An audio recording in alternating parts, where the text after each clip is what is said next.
नमस्कार दोस्तों, स्वागत है आपका आपके अपने YouTube चैनल ओम डिजिटल स्टडी पर। साथियों, मैं हूं राकेश सिहाग। आपको पता है मैंने आपके लिए बहुत ज़बरदस्त सीरीज स्टार्ट की है। बायोलॉजी की थ्योरी आपके लिए मैंने स्टार्ट की है और आज का ये वीडियो नंबर 3 है। इससे पहले मैं आपको 2 वीडियो कंप्लीट करवा चुका हूँ। 3 नंबर वीडियो आपके सामने मैं लेके आया हूँ। साथियों, आप किसी भी प्रकार के एग्जाम की तैयारी करते हो, चाहे आप राजस्थान लेवल के एग्जाम की तैयारी करते हो, जैसे पटवार हो गया, वनपाल वन रक्षक हो गया, रीट हो गया, लैब असिस्टेंट हो गया, या फिर इंडिया लेवल के एग्जाम की तैयारी करते हो जैसे रेलवे हो गया, एसएससी हो गया, पुलिस हो गया, या फिर अन्य किसी एग्जाम की अगर तैयारी कर रहे हैं तो आप बहुत अच्छी बायोलॉजी पढ़ रहे हैं। बायोलॉजी कंप्लीट करवाऊंगा, साथ में क्वेश्चन भी करवाऊंगा हर चैप्टर के बाद। उसके बाद हम केमिस्ट्री करेंगे, फिर फिजिक्स करेंगे। तो कहने का मतलब पूरा कोर्स आपको मिलेगा बिल्कुल फ्री के अंदर। साथियों, बस आपको थोड़ा सपोर्ट करना है। वीडियो आपको डेली देखना है, डेली ये वीडियो आपको मिलेगा, रोजाना मिलेगा। इसलिए आप अच्छे से एक टाइम फिक्स कर लो, उस टाइम पे आपको वीडियो देखना है, ठीक है ना। और अच्छे से आपको इसके नोट्स भी बनाने हैं। वैसे नोट्स मैं इनके दे दूंगा, लेकिन आप खुद नोट्स अगर बनाओगे तो उसमें फ़ायदा आपको बहुत ज़्यादा होगा, ठीक है। तो आज हम कोशिकांग के बारे में पढ़ने वाले हैं। तो चलिए क्लास को स्टार्ट करते हैं। जिसने अभी तक चैनल को सब्सक्राइब नहीं किया है वो चैनल को सब्सक्राइब करके बेल आइकन को प्रेस जरूर करेगा। और साथियों, आप हमारे टेलीग्राम चैनल को ज्वाइन जरूर करेंगे, ओम डिजिटल स्टडी को, जिससे कि आपको पीडीएफ वगैरह यहाँ से मिल सके, ठीक है। चलिए शुरू करते हैं क्लास को। देखिए, कल मैंने आपको जो करवाया था वो मैंने आपको जीव द्रव्य के बारे में करवाया था। जीव द्रव्य क्या होता है, अगर आपने पहली क्लास दूसरी क्लास नहीं देखी है तो पहले अगर आप पहली और दूसरी क्लास देखेंगे ना, तब जाके आपको ये समझ में आएगा। क्योंकि क्रमबद्ध अध्ययन को ही विज्ञान कहा जाता है। तो अगर आपको विज्ञान सीखनी है, समझनी है, तो आपको क्रमबद्ध अध्ययन करना पड़ेगा। तो पहले 1 नंबर और 2 नंबर वीडियो देख लीजिए, फिर आपको पता चलेगा। कल मैं आपको जीव द्रव्य के बारे में करवा रहा था और जीव द्रव्य में मैंने आपको बताया था जीव द्रव्य के 2 भाग होते हैं। एक आपका होता है कोशिका द्रव्य, है ना, एक होता है आपका कोशिका द्रव्य, और दूसरा भाग होता है साथियों केंद्रक। फिर हमने स्टार्ट किया था कोशिका द्रव्य के बारे में और मैंने आपको बताया था कि जो कोशिका द्रव्य होता है उसमें क्या पाए जाते हैं, उसमें कोशिकांग पाए जाते हैं। क्या पाए जाते हैं? कोशिकांग। उसमें कोशिकांग पाए जाते हैं। तो अब हमें कोशिकांग के बारे में पढ़ना है। आज कोशिकांग कौन कौन से होते हैं? वैसे कोशिकांग कई प्रकार के होते हैं, जैसे अंतःपृथ्वी जालिका हो गया, है ना, उसके बाद माइटोकॉन्ड्रिया हो गया, उसके बाद लवक हो गया, उसके बाद लाइसोसोम हो गया, उसके बाद राइबोसोम हो गया, उसके बाद जैसे अगर हम बात करते हैं सेंट्रोसोम हो गया। इस प्रकार से ये बहुत सारे क्या होते हैं, कोशिकांग होते हैं। इनके बारे में हमें क्या करना है, अध्ययन करना है। तो शुरू करते हैं साथियों आज की इस वीडियो को। जिसने भी वीडियो लाइक नहीं किया वो एक बार वीडियो को लाइक कर देगा, शेयर जरूर कर देगा अपने प्यारे साथियों के साथ। चलिए मैं क्लास को स्टार्ट करता हूँ और बात करते हैं हम किसके बारे में आज की इस क्लास में, कोशिकांग के बारे में। तो देखिए, कोशिकांग की बात करते हैं तो जो कोशिकांग होते हैं उसमें सबसे पहले हम पढ़ने वाले हैं अंतःपृथ्वी जालिका के बारे में। किसके बारे में? अंतःपृथ्वी जालिका के बारे में। अंतःपृथ्वी जालिका के बारे में हम सबसे पहले अध्ययन करेंगे। तो आपको पता होना चाहिए अंतःपृथ्वी जालिका की खोज किसने की थी। सबसे पहले आपको पता होना चाहिए अंतःपृथ्वी जालिका की खोज किसने की थी। तो आप खोज के बारे में याद रखोगे। इसकी जो खोज है ना, वो पोर्टर नाम के वैज्ञानिक के द्वारा की गई थी। किसके द्वारा? पोर्टर नामक वैज्ञानिक के द्वारा। पोर्टर नाम के वैज्ञानिक ने इसकी क्या की थी, खोज की थी। 1 नंबर बात आपको ध्यान रखनी है। दूसरी बात आपको जो ध्यान रखनी है साथियों, वो ये रखनी है कि ये काम क्या करती है, इसका कार्य क्या होता है। इसका कार्य क्या होता है भाई? अंतःपृथ्वी जालिका हमारी कोशिका के अंदर क्या काम करती है? तो जो अंतःपृथ्वी जालिका होती है वो कोशिका को क्या करती है, ढांचा और मजबूती प्रदान करने का काम करती है। कोशिका को ढांचा व मजबूती प्रदान करना, ढांचा व मजबूती प्रदान करना किसका काम होता है? इसका काम होता है, इस अंतःपृथ्वी जालिका का होता है। कोशिका को ढांचा और मजबूती प्रदान करने का कार्य अंतःपृथ्वी जालिका करती है। अच्छा, इसीलिए इसे क्या कहा जाता है, ढांचा और मजबूती प्रदान करती है। इसीलिए अंतःपृथ्वी जालिका को कोशिका का कंकाल तंत्र कहा जाता है। कोशिका का कंकाल तंत्र कहा जाता है, ठीक है ना। ये इंपॉर्टेंट बात है। कोशिका का जो कंकाल तंत्र है वो किसको कहा जाता है? अंतःपृथ्वी जालिका को कहा जाता है। क्यों कहा जाता है? क्योंकि ये हमारे कोशिका को क्या करती है, ढांचा और मजबूती प्रदान करने का काम करती है। जैसे एक शरीर होता है, हमारा शरीर, हमारे शरीर को ढांचा किसने प्रदान कर रखा है? भाई हमारी हड्डियों ने कर रखा है ना। और हमारे शरीर को मजबूती भी किसने प्रदान कर रखी है? हड्डियों ने।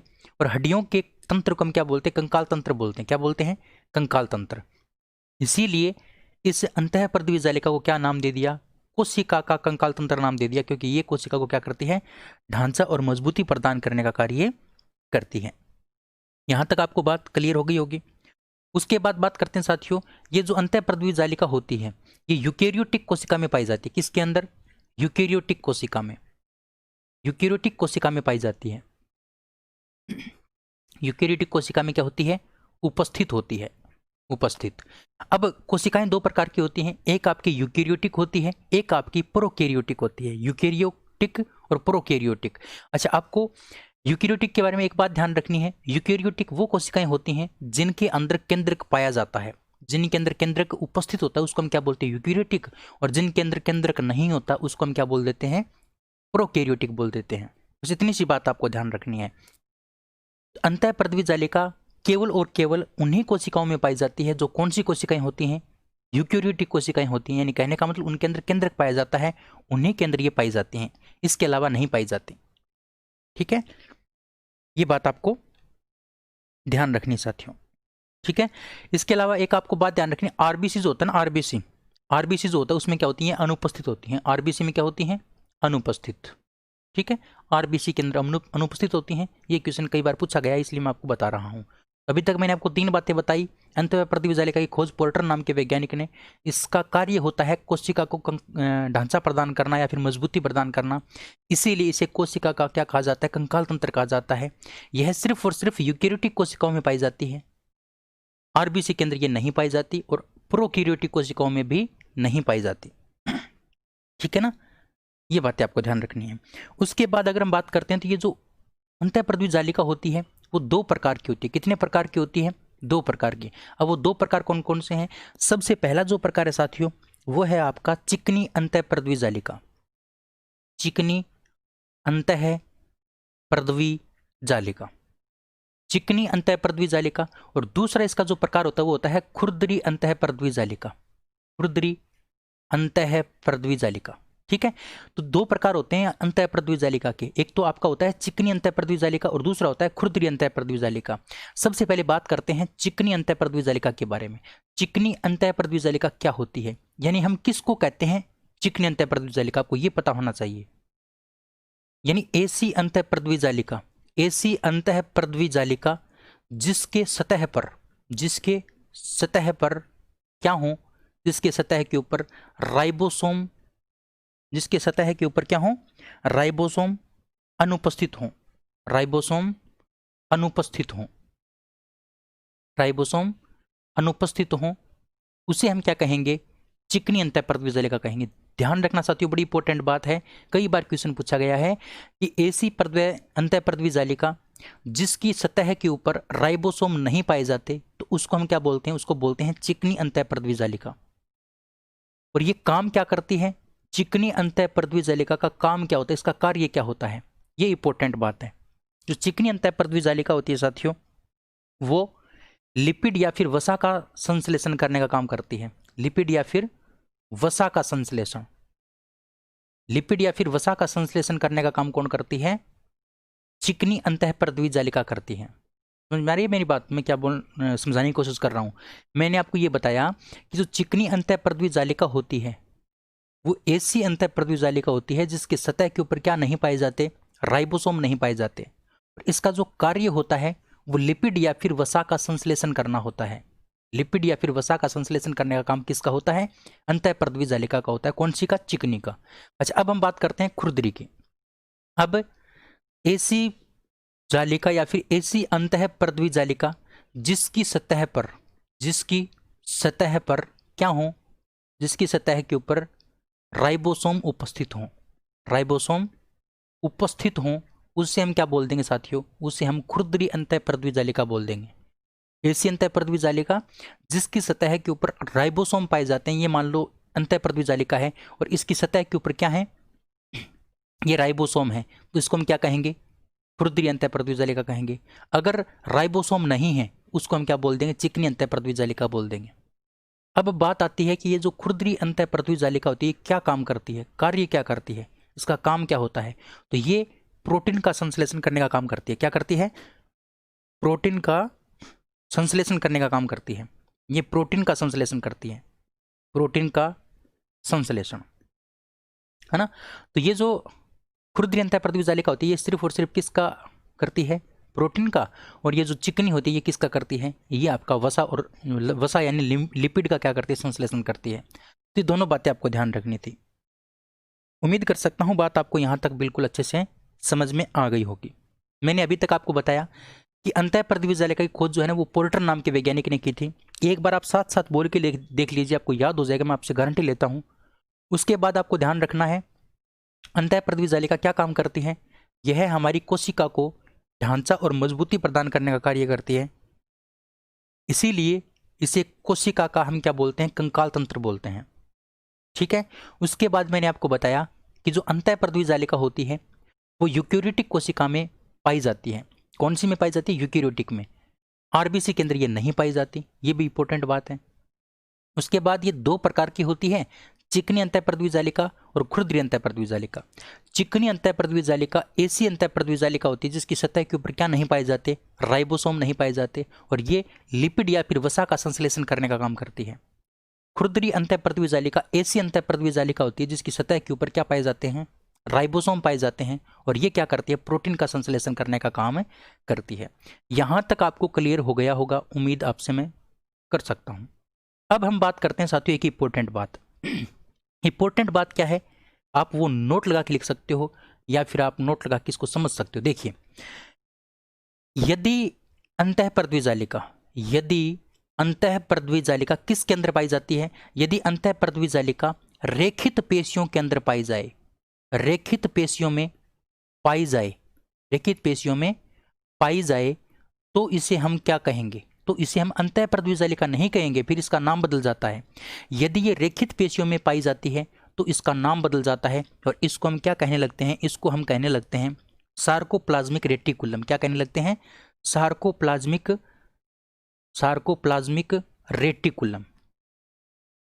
रेटिकुलम। अब समझना एक बार फिर से, मैंने क्या बताया कि अगर अंतःप्रदिविजालिका, ये जो अंतःप्रदिविजालिका है, ये यदि रेखित पेशियों में पाई जाए, रेखित पेशियों में उपस्थित हो, तो उस अंतःप्रदिविजालिका का नाम फिर क्या हो जाता है, सार्कोप्लाज्मिक रेटिकुलम हो जाता है।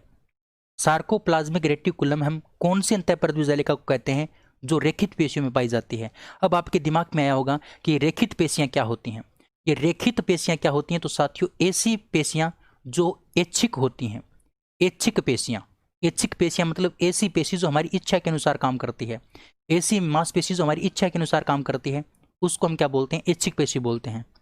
जैसे जीभ हमारी एक ऐच्छिक पेशी है, क्योंकि जीभ हम कहेंगे तभी काम करेगी, वरना काम नहीं करेगी जीभ। एक आमाशय है साथियों, आमाशय को अगर आप देखो ना तो ये अनैच्छिक पेशी है, ये हमारी इच्छा के विरुद्ध काम करती है। हम ये मान लेंगे कि भाई हमारा आमाशय आज है ना, काम नहीं करना चाहिए, तो साथियों वो काम करेगा। हाँ, जीभ को हम ये कर सकते हैं भी जीभ हमारी काम नहीं करनी चाहिए तो नहीं करेगी, लेकिन आमाशय अपना काम जरूर करेगा। तो पेशियां दो प्रकार की होती हैं, एक ऐच्छिक पेशियां होती हैं, एक अनैच्छिक पेशियां होती हैं। तो यदि अंतःप्रदिविजालिका ऐच्छिक पेशियों के अंदर पाई जाती है तो उसको हम बोलते हैं सार्कोप्लाज्मिक रेटिकुलम। यहां तक आपको क्लियर हो गया होगा साथियों। इतना ही बात आपको ध्यान रखनी है अंतःप्रदिविजालिका के बारे में, इससे बाहर क्वेश्चन नहीं जाएगा किसी भी एग्जाम में। इतना अगर आपको याद है अंतःप्रदिविजालिका के बारे में। तो अब हम इसके बारे में थोड़ा रिवीजन कर लेते हैं। देखिए, अंतःप्रदिविजालिका की बात करते हैं तो यह कोशिका को ढांचा और मजबूती प्रदान करने का कार्य करती है, इसलिए इसको हम क्या बोलते हैं, कोशिका का कंकाल तंत्र कहते हैं, जो मैंने आपको बताया था। इसकी खोज पोर्टर नाम के वैज्ञानिक ने की थी। यह यूकेरियोटिक कोशिकाओं में पाई जाती है, जबकि आरबीसी में क्या है, नहीं पाई जाती। यह दो प्रकार की होती है, चिकनी अंतःप्रदिविजालिका। चिकनी अंतःप्रदिविजालिका में क्या होता है, राइबोसोम नहीं पाए जाते हैं। इसकी सतह के ऊपर, यानी जिस अंतःप्रदिविजालिका की सतह के ऊपर राइबोसोम नहीं होते, तो उनको हम क्या बोलते हैं, चिकनी अंतःप्रदिविजालिका बोलते हैं, क्योंकि इनकी सतह कैसी होती है, फिर चिकनी होती है। क्योंकि राइबोसोम नहीं है तो उनकी सतह क्या हो जाएगी, चिकनी हो जाएगी, इसीलिए इसको क्या बोल देते हैं, चिकनी अंतःप्रदिविजालिका बोल देते हैं। उसके बाद ये कैसी होती हैं, ये नलिकाकार होती हैं, यानी जो चिकनी प्रदिविजालिका होती है ना वो कैसी होती है, नलिकाकार होती है, इस प्रकार की, है ना, ध्यान रखोगे। इसका कार्य क्या है, लिपिड या फिर वसा का संश्लेषण करना। यह प्रोटीन का संश्लेषण नहीं करती हैं। प्रोटीन का संश्लेषण कौन नहीं करती, चिकनी अंतःप्रदिविजालिका नहीं करती। तो फिर कौन करती है प्रोटीन का संश्लेषण, मैंने आपको बताया था खुरदरी अंतःप्रदिविजालिका क्या करती है, प्रोटीन का संश्लेषण करती है। अब देखिए खुरदरी अंतःपृथ्वी जालिका के बारे में। खुरदरी अंतःपृथ्वी जालिका जो होती है ना, उसकी सतह के ऊपर क्या पाए जाते हैं? राइबोसोम पाए जाते हैं। इसलिए इनकी सतह कैसी होती है? खुरदरी होती है। इसीलिए इनको हम क्या बोलते हैं? खुरदरी अंतःपृथ्वी जालिका बोलते हैं। इसका मुख्य कार्य क्या होता है? प्रोटीन का संश्लेषण करना। प्रोटीन का संश्लेषण करना। अभी मैंने आपको नोट में एक बात बताई थी कि यदि अंतःपृथ्वी जालिका रेखित पेशियों में पाई जाती है तो इसे हम क्या बोलते हैं? सार्कोप्लाज्मिक रेटिकुलम कहते हैं। रेखित पेशियां बोले तो ऐच्छिक पेशियां। समझ में आपको आ गया होगा यहां तक? अगर समझ में आए साथियों तो अभी भी आपके पास टाइम है, वीडियो को आप शेयर कर देंगे। जिसने नहीं किया है ईमानदारी से शेयर कर देगा। अगर आपको मेहनत पसंद आ रही है, कंटेंट अगर आपको पसंद आ रहा है तो लाइक भी कर देगा और चैनल को सब्सक्राइब भी कर लेगा। आगे बढ़ते हैं। अब हम बात करते हैं साथियों 2 नंबर कोशिकांग की। 1 नंबर कोशिकांग हमने पूरा कंप्लीट कर लिया। अब हम 2 नंबर कोशिकांग की बात करते हैं और दूसरे का नाम है माइटोकॉन्ड्रिया। माइटोकॉन्ड्रिया या फिर माइटोकॉन्ड्रिया एक ही बात है साथियों, आपको समझ में आना चाहिए बस। माइटोकॉन्ड्रिया क्या है? माइटोकॉन्ड्रिया क्या है इसके बारे में आपको सारी बातें बताऊंगा, बस थोड़ा सा इंतजार कर लीजिए। सारी बातें आपके सामने मैं भी पेश करने वाला हूं। सबसे पहले बात आती है कि माइटोकॉन्ड्रिया की खोज किसने की थी? माइटोकॉन्ड्रिया की खोज किसने की थी? इसकी खोज की बात करते हैं तो इसकी जो खोज है ना वो 1886 ईस्वी में की गई थी। कब की गई थी? 1886 ईस्वी में। किसने की थी साथियों? अल्टमैन और कोलिंकर नाम के 2 व्यक्ति थे। अल्टमैन व कोलिंकर। अल्टमैन व कोलिंकर। साथ में एक फ्लेमिंग नाम का व्यक्ति भी था, उसने भी इसकी क्या की थी? सहायता की थी। तो अल्टमैन, कोलिंकर, एक नाम और ध्यान रख लो, फ्लेमिंग। फ्लेमिंग। इन तीनों व्यक्तियों ने आपस में मिलकर के क्या की थी? इस माइटोकॉन्ड्रिया की खोज की थी। लेकिन महत्वपूर्ण जो योगदान था ना वो किसका था? अल्टमैन का था। महत्वपूर्ण योगदान अल्टमैन का था। ये इनके दोनों क्या थे? सहयोगी थे। तो ध्यान रखना, माइटोकॉन्ड्रिया की खोज 1886 ईस्वी में अल्टमैन, कोलिंकर और फ्लेमिंग नाम के व्यक्तियों ने मिलकर के की थी। साथियों जैसे ही इस माइटोकॉन्ड्रिया की खोज की गई थी, यानी ये मान लो हमारी कोशिका है, इस कोशिका में एक कोशिकांग को खोज लिया, इस प्रकार के कोशिकांग को खोज लिया, और इस कोशिकांग को खोजने के बाद क्या नाम दिया गया ये आपको पता होना चाहिए। जैसे ही जैसे ही कोशिका के अंदर माइटोकॉन्ड्रिया की खोज हुई तो इसको सबसे पहले माइटोकॉन्ड्रिया नाम नहीं दिया गया था। इसको अल्टमैन ने क्या नाम दिया था? बायोप्लास्ट नाम दिया था। क्या नाम दिया था? बायोप्लास्ट नाम दिया था।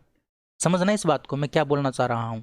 मैंने कहा कि अल्टमैन, कोलिंकर और फ्लेमिंग नाम के व्यक्तियों ने एक कोशिका के अंदर एक कोशिकांग को खोज डाला और उस कोशिकांग को नाम क्या दिया गया? बायोप्लास्ट नाम दिया गया। किसके द्वारा? अल्टमैन के द्वारा।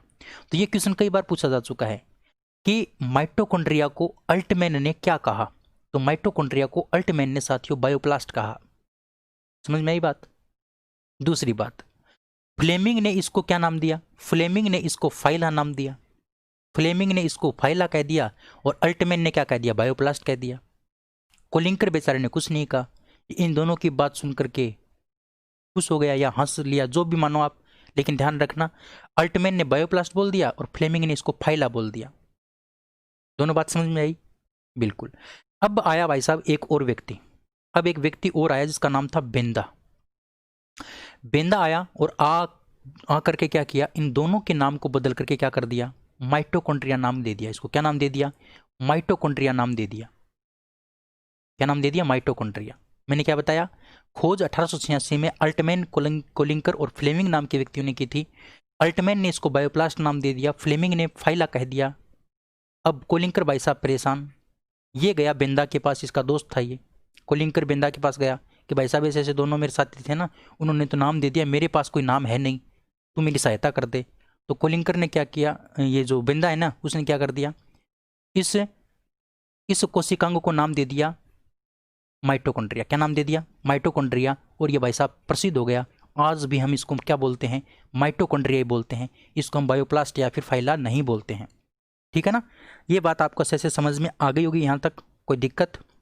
मेरे हिसाब से कोई दिक्कत नहीं है। अब हम आगे बढ़ते हैं, एक स्टेप आगे चलते हैं। अब देखिए, मान लो एक कोशिका है, ये हमारी कोशिका है, इसमें एक माइटोकॉन्ड्रिया यहाँ पर है, एक यहाँ पर है, एक यहाँ पर है, एक यहाँ पर है। तो इसको माइटोकॉन्ड्रिया कहेंगे, इसको माइटोकॉन्ड्रिया कहेंगे, इसको भी माइटोकॉन्ड्रिया कहेंगे और इसको भी क्या कहेंगे? माइटोकॉन्ड्रिया कहेंगे। लेकिन इन सभी को आपस में मिला देते हैं, इन सभी को आपस में मिला देते हैं और बात करते हैं सामूहिक रूप से। किस रूप से? सामूहिक रूप से अगर बात करें तो सामूहिक रूप से सभी माइटोकॉन्ड्रियाओं को क्या कहा जाता है साथियों? इनको कहा जाता है, सभी माइटोकॉन्ड्रियाओं को एक साथ कहा जाता है कॉन्ड्रियोम। क्या कहा जाता है? कॉन्ड्रियोम कहा जाता है, कॉन्ड्रियोम कहा जाता है। ये बात आपको पता होनी चाहिए। मैंने क्या बताया? माइटोकॉन्ड्रिया अकेले को माइटोकॉन्ड्रिया बोलते हैं, लेकिन एक कोशिका के अंदर जितने भी माइटोकॉन्ड्रिया होते हैं उन सभी को मिला करके उनके समूहों को क्या कहा जाता है? उनके समूहों को कॉन्ड्रियोम कहा जाता है। ये बात आप अच्छे से ध्यान रखोगे, ठीक है ना? उम्मीद कर सकता हूं बात आपको यहां तक समझ में आई होगी, ठीक है। उसके बाद अगर हम बात करते हैं तो ये जो माइटोकॉन्ड्रिया है, माइटोकॉन्ड्रिया के अंदर एक भाग पाया जाता है साथियों। माइटोकॉन्ड्रिया के अंदर एक क्या पाया जाता है? भाग पाया जाता है।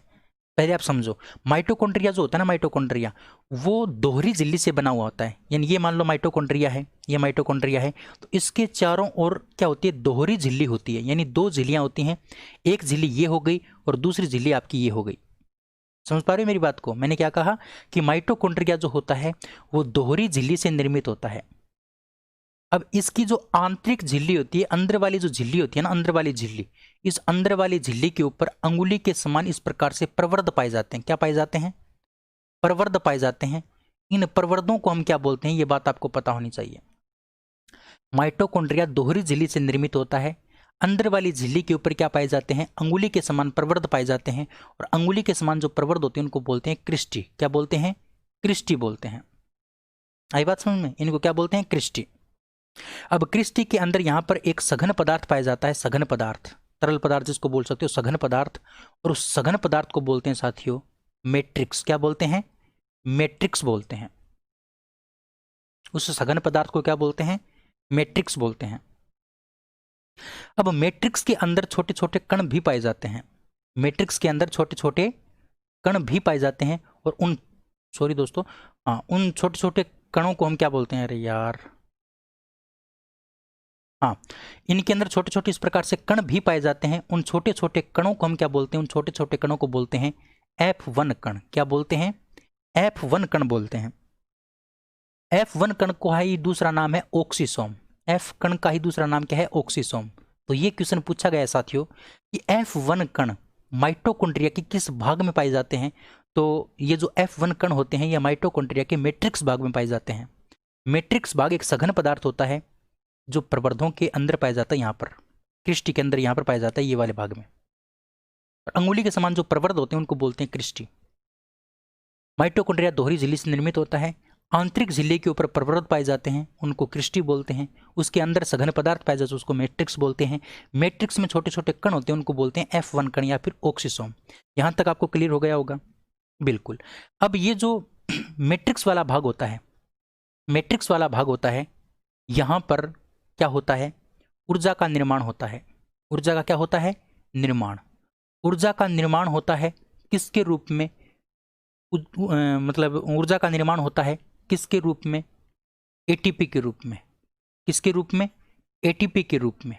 समझना इस बात को, इंपॉर्टेंट बात मैं आपको बता रहा हूं। यानी माइटोकॉन्ड्रिया का जो मैट्रिक्स भाग होता है, ये सघन वाला पदार्थ जो होता है ना, वहां पर ऊर्जा का निर्माण होता है। किसका निर्माण होता है? ऊर्जा का निर्माण होता है। कौन सी ऊर्जा के रूप में?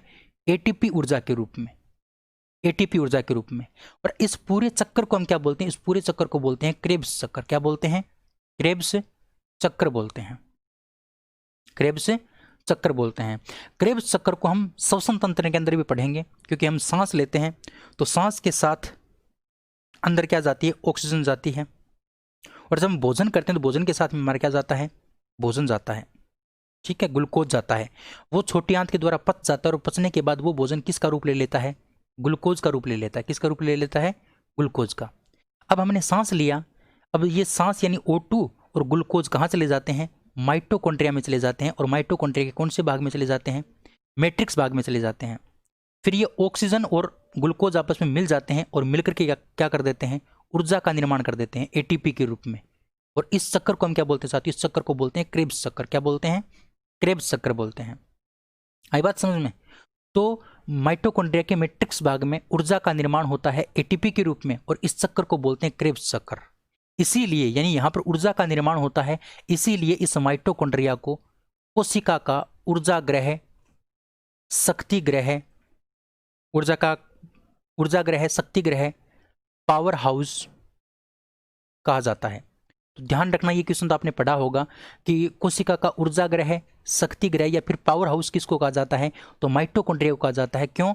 क्योंकि यहाँ पर ऊर्जा का निर्माण होता है किसके रूप में? एटीपी के रूप में। किसके रूप में? एटीपी के रूप में, और इस चक्कर को बोलते हैं क्रेब्स चक्र। तो क्वेश्चन आपने ये भी पढ़ा होगा कि क्रेब्स चक्र किस भाग में संपन्न होता है, तो आप याद रखेंगे माइटोकॉन्ड्रिया के मैट्रिक्स भाग में, माइटोकॉन्ड्रिया के मैट्रिक्स भाग में क्रेब्स चक्र संपन्न होता है। समझ में आई ये बात? यहां तक मेरे हिसाब से कोई दिक्कत आपको नहीं होगी। अगर यहां तक बात आपको समझ में आई तो आप वीडियो को लाइक करेंगे। अब हम इसके बारे में थोड़ा सा रिपीटेशन कर लेते हैं, इसको थोड़ा सा समझ लेते हैं। देखिए, माइटोकॉन्ड्रिया की जो खोज है वो सन 1886 में अल्टमैन व कोलिंकर नामक वैज्ञानिकों ने की थी। अल्टमैन ने इसको क्या नाम दिया था? बायोप्लास्ट नाम दिया था। क्या नाम दिया था? बायोप्लास्ट नाम दिया था। और फ्लेमिंग ने क्या नाम दिया था? फाइला नाम दिया था। लेकिन माइटोकॉन्ड्रिया नाम किसने दिया था? बेंदा ने दिया था। ये बात मैं आपको बता चुका हूं। एक कोशिका में उपस्थित सभी माइटोकॉन्ड्रियाओं को सामूहिक रूप से कॉन्ड्रियोम कहा जाता है। ये बात मैं आपको बता चुका हूं, अगर आपको याद है तो। माइटोकॉन्ड्रिया की संख्या उन कोशिकाओं में अधिक होती है जिनमें उपापचयी क्रियाएं ज्यादा पाई जाती हैं। उपापचयी क्रियाएं, जो आवश्यक क्रियाएं होती हैं वो ज्यादा पाई जाती है, उनमें क्या पाई जाती है? माइटोकॉन्ड्रिया की संख्या अधिक होती है। माइटोकॉन्ड्रिया को कोशिका का शक्ति ग्रह, पावर हाउस या फिर ऊर्जा ग्रह कहा जाता है। क्यों? क्योंकि इनमें क्रेब्स चक्र द्वारा जो निर्माण है ना, किसका होता है? एटीपी के रूप में निर्माण होता है। क्रेब्स चक्र के द्वारा ऊर्जा का निर्माण जो होता है वो किसके रूप में होता है? एटीपी के रूप में। कौन से चक्र के द्वारा? क्रेब्स चक्र के द्वारा। यहां तक समझ में आया होगा आपको? अब देखिए आगे, अब हम बात करते हैं जो माइटोकॉन्ड्रिया होता है साथियों। माइटोकॉन्ड्रिया आप समझो, एक जो कोई भी कोशिका होती है, कोई भी कोशिका होती है, उस कोशिका के अंदर क्या होता है? डीएनए होता है ना? डीएनए होता है कोशिका के केंद्र के अंदर। कोशिका के अंदर केंद्रक होता है, केंद्र के अंदर डीएनए होता है। डीएनए क्या करता है? आनुवंशिक पदार्थों का, आनुवंशिकता का नियंत्रण करता है। आनुवंशिकता का नियंत्रण कौन करता है? डीएनए करता है। आनुवंशिकता का नियंत्रण डीएनए करता है। यानी जो भी कोशिकांग है उसके गुण को अगली संतान में पहुंचाने का काम कौन करता है साथियों? डीएनए करता है। लेकिन एक तो माइटोकॉन्ड्रिया, और एक आपका साथियों हरित लवक, एक आपका हरित लवक, ये दो ऐसे कोशिकांग होते हैं जिनके अंदर स्वयं का डीएनए पाया जाता है। इनके अंदर क्या पाया जाता है? स्वयं का डीएनए पाया जाता है। स्वयं का डीएनए किसके अंदर पाया जाता है? माइटोकॉन्ड्रिया और हरित लवक के अंदर। इनका जो आनुवंशिकता का जो नियंत्रण होता है, साथियों, वो इस डीएनए के द्वारा नहीं होता, तो फिर किसके द्वारा होता है? स्वयं के डीएनए के द्वारा होता है। किसके द्वारा? स्वयं के डीएनए के द्वारा। तो मैं आपको बता रहा था कि माइटोकॉन्ड्रिया और हरित लवक ऐसे दो कोशिकांग होते हैं जिनमें स्वयं का डीएनए पाया जाता है। यानी इनमें जो आनुवंशिकता का जो नियंत्रण है वो केंद्रक के डीएनए से न होकर के स्वयं के डीएनए से होता है। इस क्रिया को या फिर इस घटना को क्या बोलते हैं? इस घटना को बोलते हैं साथियों कोशिका द्रव्य आनुवंशिकता। क्या बोलते हैं? कोशिका द्रव्य आनुवंशिकता बोलते हैं। कोशिका द्रव्य आनुवंशिकता बोलते हैं। बीच में जो दिक्कत हुई उसके लिए मैं क्षमा चाहूंगा, लेकिन ध्यान रखना कोशिका द्रव्य आनुवंशिकता किसे कहा जाता है? कि माइटोकॉन्ड्रिया और हरित लवक में स्वयं के डीएनए से आनुवंशिकता का नियंत्रण होता है, केंद्र के डीएनए से नियंत्रण नहीं होता। इस क्रिया को या इस घटना को कोशिका द्रव्य आनुवंशिकता कहते हैं। और साथियों अल्टमैन नाम का जो व्यक्ति है, उस अल्टमैन नाम के व्यक्ति ने माइटोकॉन्ड्रिया को एक नाम और दिया था, वो बात भी आपको ध्यान रखनी है। इसने अल्टमैन ने माइटोकॉन्ड्रिया को अर्धस्वायत्त अंग भी कहा था। क्या कहा था? अर्धस्वायत्त अंग। अर्धस्वायत्त अंग किसे कहा था? माइटोकॉन्ड्रिया को। किसने? अल्टमैन ने। ये बात भी आपको ध्यान रखनी है। उम्मीद कर सकता हूं बात आपको समझ में आई होगी। देखिए माइटोकॉन्ड्रिया दोहरी झिल्ली से घिरा हुआ रहता है, जिसमें इसकी आंतरिक झिल्ली में अनेक अंगुली के समान प्रवर्ध पाए जाते हैं, जिनको हम क्रिस्टी बोलते हैं, जो मैंने आपको बताया था। माइटोकॉन्ड्रिया में पाए जाने वाले सघन पदार्थ को हम मैट्रिक्स बोलते हैं। जिसमें क्रेब्स शक्कर संपन्न होता है, और माइटोकॉन्ड्रिया के सघन पदार्थ या फिर मैट्रिक्स में ही क्या पाया जाता है, कण पाया जाता है। उस कण को क्या बोलते हैं, F1 कण या फिर ऑक्सीसोम बोलते हैं। मैं आपको पीछे बता चुका था ये। तो इसी प्रकार से आपको ध्यान रखना है कि माइटोकॉन्ड्रिया एवं क्लोरोप्लास्ट एकमात्र ऐसे कोशिकांग हैं जिनमें केंद्रक के डीएनए के अलावा स्वयं का डीएनए पाया जाता है। अतः इन कोशिकांगों में आनुवंशिकता का जो नियंत्रण है वो केंद्रक से नियंत्रित न होकर के स्वयं के डीएनए से नियंत्रित होता है, जिसे हम क्या बोलते हैं, कोशिका द्रव्य आनुवंशिकता बोलते हैं। क्या बोलते हैं, कोशिका द्रव्य आनुवंशिकता बोलते हैं। और अल्टमैन ने माइटोकॉन्ड्रिया को क्या कहा था, अर्धस्वायत्त अंग कहा था। ये बात भी इंपॉर्टेंट है साथियों। उम्मीद कर सकता हूँ ये बात आपको समझ में आ गई होगी।